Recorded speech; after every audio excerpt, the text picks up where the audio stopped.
প্রিয় বন্ধুরা সকলকে নমস্কার, আবারও স্বাগতম জানাই আমার নতুন একটি ভিডিওতে।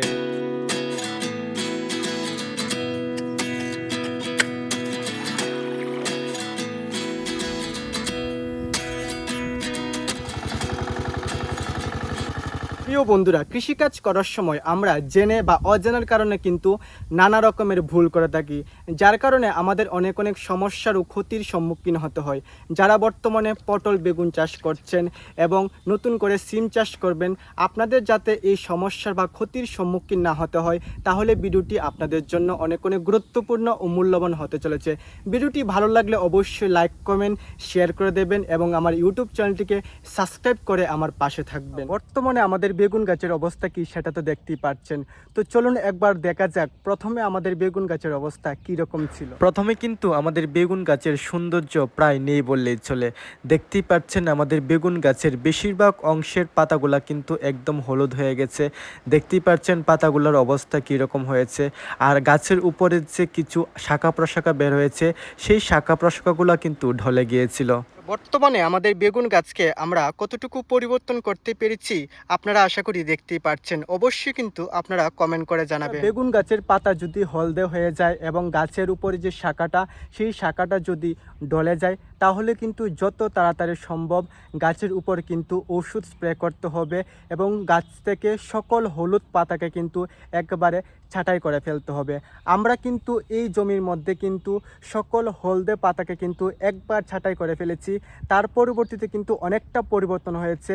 আবারও কিন্তু আমাদের গাছের মধ্যে কিছু হলদে পাতা দেখা যাচ্ছে।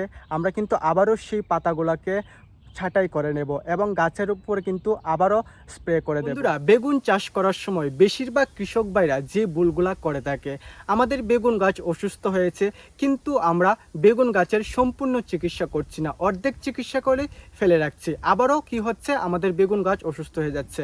আমাদের বেগুন গাছের পাতাগুলা হলুদ হয়ে যাচ্ছে এবং গাছের উপরে যে অংশটা বা উপরে যে শাখাটা সেটা ঢলে যাচ্ছে। তখন আমরা কি করে থাকি বেশিরভাগ কৃষক ভাইরা, বেশিরভাগ কৃষক ভাইরা তাদের গাছের উপরে ওষুধ স্প্রে করে থাকে এবং বেগুন গাছের সকল হলুদ হয়ে পাতাগুলাকে কিন্তু ছাঁটাই করে ফেলে। তা একবার কিন্তু এই কাজটি করে, একবার করার পর বেশিরভাগ কৃষক ভাইরা কিন্তু দুবার বা তিনবার এই কাজটি করে না। তার পরিবর্তীতে কি হয়, গাছের মধ্যে কিন্তু রোগটা আবারও ফিরে আসে। তো প্রিয় বন্ধুরা, সকল কৃষক ভাইদের কাছে অনুরোধ করব, আপনারা আপনাদের বেগুন গাছের দিকে লক্ষ্য রেখে এই কাজটি 2 থেকে 3 বার করবেন। তার পরিবর্তীতে আপনারা নিজেরাই লক্ষ্য করবেন যে আপনাদের বেগুন গাছ থেকে কিন্তু রোগটি সম্পূর্ণভাবে উড়ে গেছে এবং আপনাদের বেগুন গাছের কিন্তু অনেকটাই পরিবর্তন হয়েছে। বন্ধুরা, পটল চাষ করার ক্ষেত্রে নতুনরা যে ভুলগুলা করে থাকে, বন্ধুরা পটল চাষ করছো ফেব্রুয়ারি মার্চ মাসে, তোমরা পটল গাছ লাগিয়েছো অনেকখানি জায়গা জুড়ে, কিন্তু মাঝে মাঝে তোমরা পুরুষ গাছ লাগাওনি। তার কারণে কিন্তু যতদিন এই গাছের মধ্যে ফলন থাকবে ততদিন কিন্তু তোমাদের ফুল লাগাতে হবে। আর যদি তোমরা মাঝে মাঝে পুরুষ গাছ লাগিয়ে দাও, তাহলে কিন্তু 3 মাস ফুল লাগানোর পর অন্য সবজি যদি তোমরা চাষ করতে চাও, ব্যস্ততার কারণে যদি তোমাদের গাছের মধ্যে ফুল না লাগাতে পারো, তাহলেও কিন্তু কোনো সমস্যা হবে না। আমরা কিন্তু 3 মাস পটল গাছের মধ্যে ফুল লাগানোর পর আর ফুল লাগাই না। তার জন্য অবশ্যই মনে রাখতে হবে, পটল গাছ তোমরা যতখানি জায়গা জুড়ে করতে পারো, চাষ করতে পারো, কিন্তু অবশ্যই মাঝে মাঝে তোমরা পুরুষ গাছ লাগিয়ে দেবে। যদি তোমরা একটি লাইনের মধ্যে 100টি গাছ লাগাও, তাহলে আমি বলবো মাঝে মাঝে তোমরা 20 থেকে 25টি কিন্তু অবশ্যই পুরুষ গাছ লাগাবে। এই যে ড্রেনটা দেখতে পাচ্ছেন, এটা সাধারণ ব্যাপার হলেও কিন্তু একটি খুব গুরুত্বপূর্ণ ভূমিকা পালন করে বৃষ্টির সময়ে গাছের সৌন্দর্য বজায় রাখার জন্য। অনেক কৃষক ভাইরা কিন্তু অনেক সুন্দরভাবে ড্রেন সৃষ্টি করে, কিন্তু বৃষ্টির পরবর্তীতে দেখা যায় এই ড্রেনের মধ্যে কিন্তু বৃষ্টির জল জমে থাকে। বন্ধুরা, অবশ্যই লক্ষ্য রাখতে হবে এই ড্রেনের মধ্যে যাতে বৃষ্টির জল কন্টিনিউ জমে না থাকে। যদি কন্টিনিউ বৃষ্টির জল জমে থাকে, তাহলে কিন্তু আপনাদের পটল গাছের সৌন্দর্য কিন্তু আর থাকবে না। কারণ গাছের গোড়ার মধ্যে যদি কন্টিনিউ জল জমে থাকে, তাহলে কিন্তু আপনাদের পটল গাছের সৌন্দর্য নষ্ট হয়ে যাবে।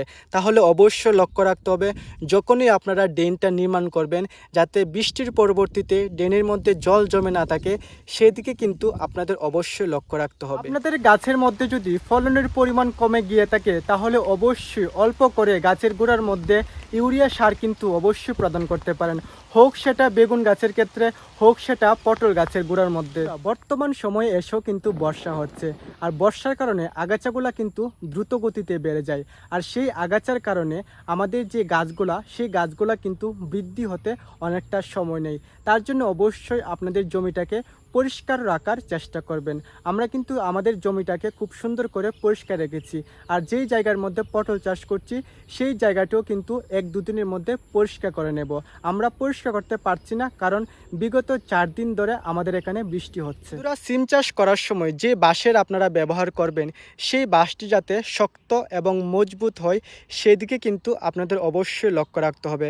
কারণ গাছের উপরে যখন লতগুলো উপরে উঠে যাবে এবং গাছের মধ্যে যখন ফলন ধরবে, সেই ফলনের ভার যাতে সেই বাঁশটি সহ করতে পারে সেই দিকে কিন্তু আপনাদের অবশ্যই লক্ষ্য রাখতে হবে। তারপর বন্ধুরা, সিম চাষের ক্ষেত্রে কিন্তু অবশ্যই গাছের গোড়াটাকে পরিষ্কার রাখার চেষ্টা করবেন, কারণ গাছের গোড়াটাকে পরিষ্কার না রাখলে গাছের গোড়ার মধ্যে পর্যাপ্ত পরিমাণে আলো বাতাস পড়বে না, যার কারণে কিন্তু গাছের বৃদ্ধি হতে অনেকটাই সময় নেবে। আপনাদের সিম গাছ যদি বড় হতে শুরু করে থাকে, তাহলে অবশ্যই কিন্তু এই যে লতগুলাকে বাঁশের মাধ্যমে তুলে দেওয়ার চেষ্টা করবেন এবং খুব সুন্দরভাবে কিন্তু হালকা করে বেঁধে দেওয়ার চেষ্টা করবেন।